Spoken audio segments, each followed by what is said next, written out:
தருமபுரி பக்கத்தில் 7 வயது சிறுவன் பாலியல் வன்கொடுமை செய்து கொலை செய்யப்பட்ட வழக்கில் இப்போ குற்றவாளிக்கு இரட்டை தூக்கு தண்டனை வழங்கி தருமபுரி போக்சோ நீதிமன்றம் தீர்ப்பை வழங்கி இருக்கிறது. தருமபுரி மாவட்டத்தில் இருக்கக்கூடிய காட்டம்பாட்டி கிராமத்தில் கடந்த 2023ஆம் ஆண்டு நடைபெற்ற கொடூர சம்பவத்தில் அந்த பகுதியில் ரொம்பவே பரபரப்பை ஏற்படுத்தி இருந்தது இந்த சம்பவம். அதில் 7 வயது சிறுவன் ஒருவர் காணாமல் போன நிலையில் அதுக்கப்புறமா அந்த சிறுவன் பாலியல் வன்கொடுமைக்கு ஆளாக்கப்பட்டு கொலை செய்யப்பட்ட விவரம் வெளியே தெரிய வந்தது.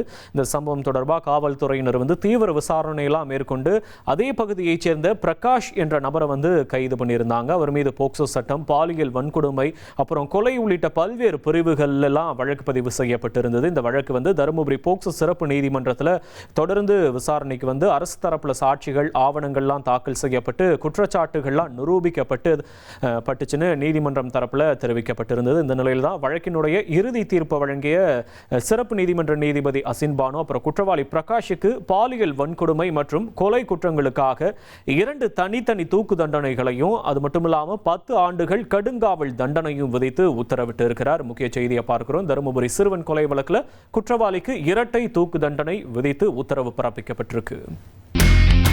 இனி செல்லும் இடமெல்லாம் செய்தி. தந்தை டிவியின் வாட்ஸ்அப் சேனலை ஃபாலோ பண்ணினா செல்ல இருக்கும் இடமெல்லாம் செய்தி. இதோ QR கோட் இப்பவே ஸ்கேன் பண்ணுங்க, ஃபாலோ பண்ணுங்க.